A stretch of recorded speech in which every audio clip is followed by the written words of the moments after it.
Ever feel like your words just aren't landing? What if your voice held the key to unlocking deeper characters and a more confident you? This episode, we're diving deep into the power of your voice as an actor, as a character, and in your everyday life. Plus, a brand new 30-day challenge to get those vocal cords working.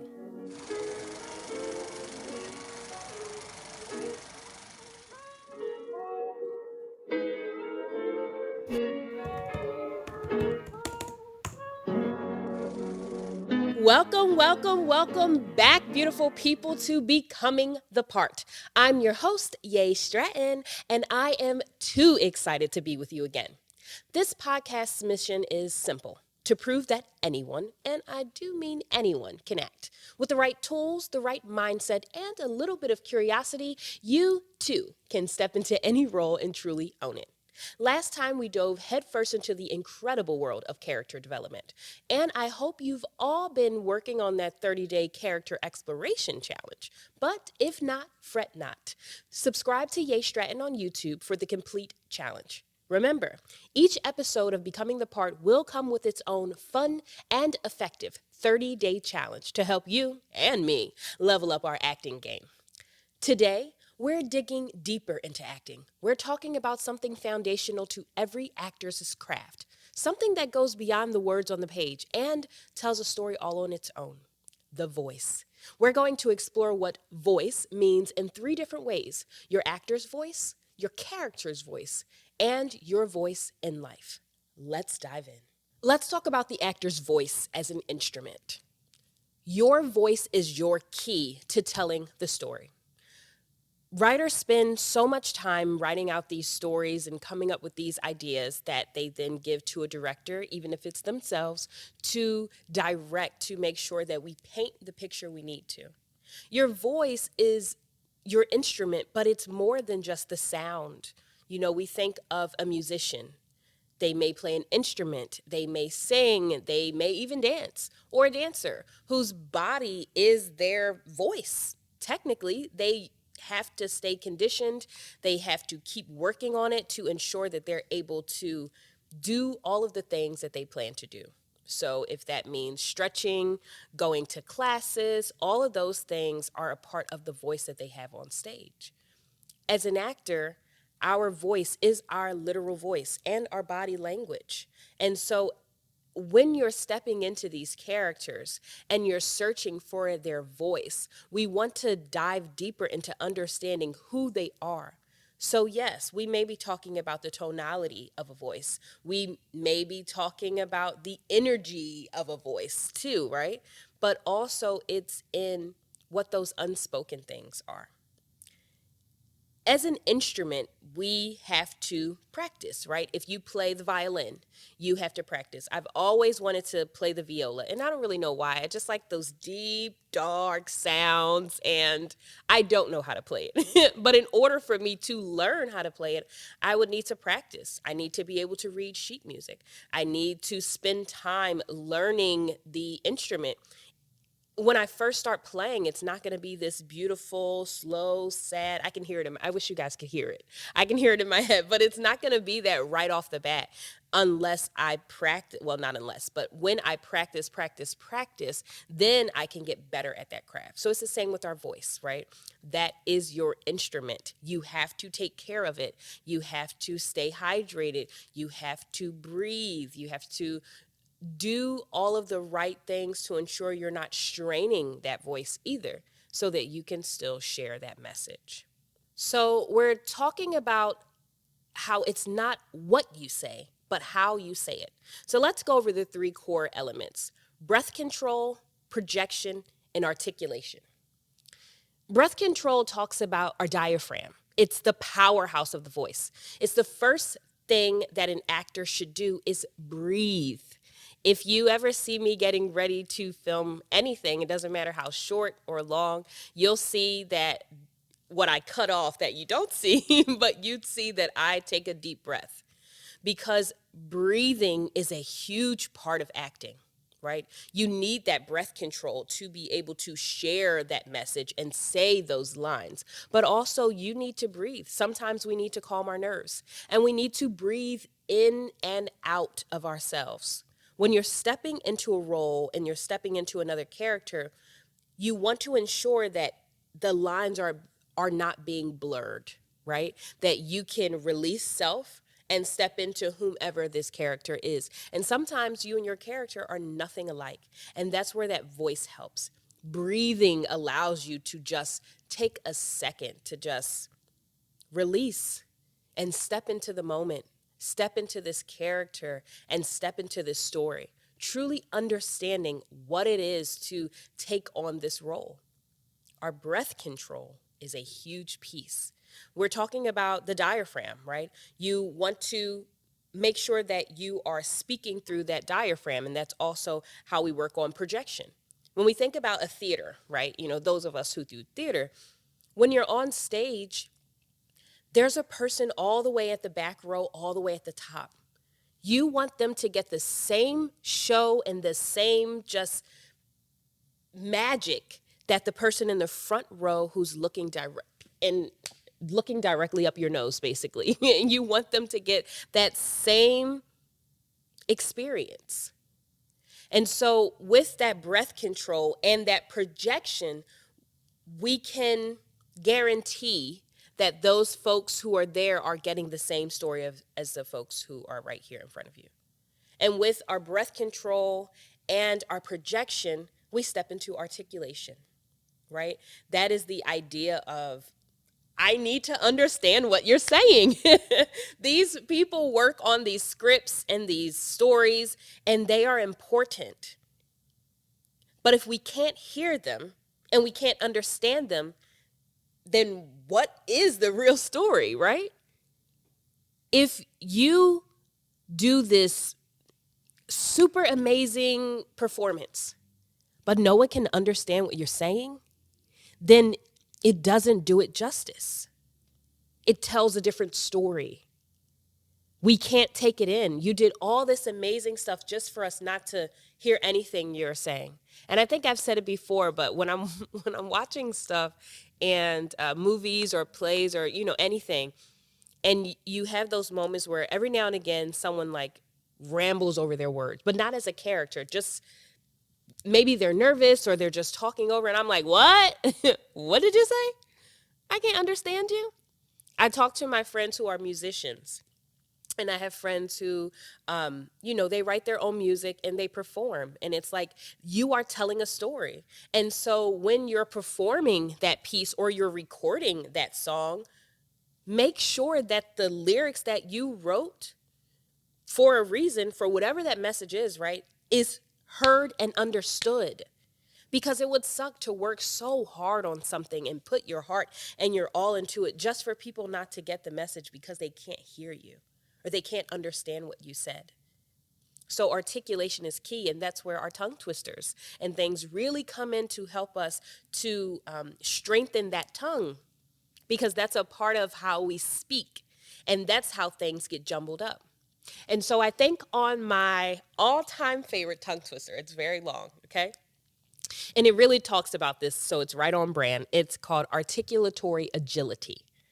And it goes, articulatory agility is developing the ability to effortlessly and believably utter clearly the most conceivably convoluted consonant combos in the world. Flexible lips and strengthened tongue tips are needed to toss off Cowardian quips. And who can dispute a relaxed lower jaw when spewing forth a torrent of shaw? It takes superlative diction to theatrically mumble and clearly be misunderstood in a jumble. Be it couplets or prose, be it D's, dem, or does, from Shakespeare to Simon, from Moliere to Mamet, it simply won't do if they don't understand it. My all-time favorite. I mean, this is a tongue twister that uses all of the three core pieces, right? You need that breath control or you're going to run out of breath when you're trying to do all these words. You need to have that projection so that you are understood exactly what the lines are saying. And you need that articulation. And if you noticed on a lot of those pieces, you are articulatory agility.